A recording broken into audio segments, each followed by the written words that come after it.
Bonjour à vous, aujourd'hui 30 septembre 2020, on vous revient avec plusieurs informations là, en lot qu'on trouvait important de vous partager. Donc, personne n'est sans savoir là, que lundi, on est tombé en zone rouge, là, tout ce qui était le Iran Montréal métropolitain, dont le centre de services Seigneurie des Mille-Îles fait partie.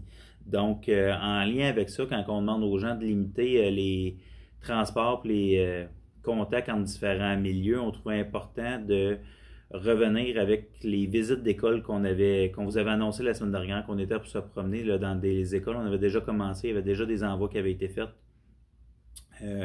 Aller voir à l'extérieur des écoles. On le sait que c'est à l'extérieur, mais il y a tout le fait d'entrer en contact avec les gens. Donc, ce qu'on voulait vous dire, c'est que pour le moment, on va mettre ces visites-là sur la glace, si je peux me permettre. Mais on n'est pas en train de dire qu'on n'ira pas vous voir. Ça peut être par téléphone, ça peut être par courriel. On peut, s'il faut faire des visioconférences, se parler, se donner des rendez-vous plus tard en fin de journée, que vous ayez du temps. Gênez-vous pas. Puis s'il faut se déplacer dans les milieux, on va se déplacer quand même, mais on veut juste faire en sorte que votre santé et votre sécurité soient respectées et que ça fonctionne comme il faut.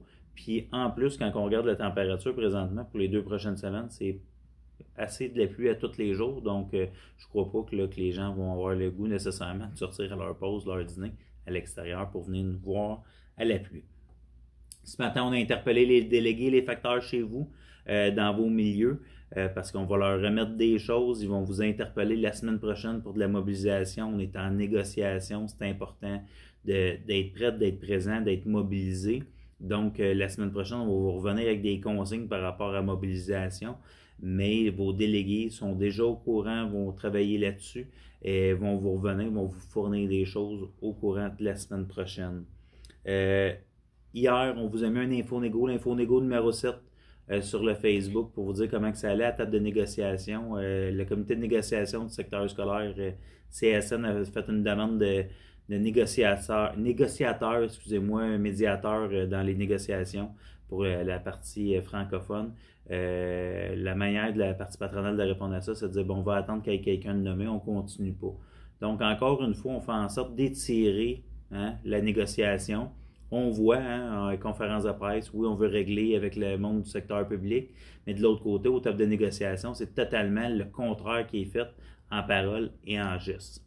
Donc, à ce moment-là, c'est important qu'on soit mobilisé et qu'on fasse entendre le fait que là, il faut régler, il faut passer à d'autres choses. Je pense qu'il y a plein de choses qui occupent présentement la place publique, dont la pandémie. Donc, la négociation du secteur public, là, il faut régler, il faut avancer là-dedans, puis il faut se faire entendre.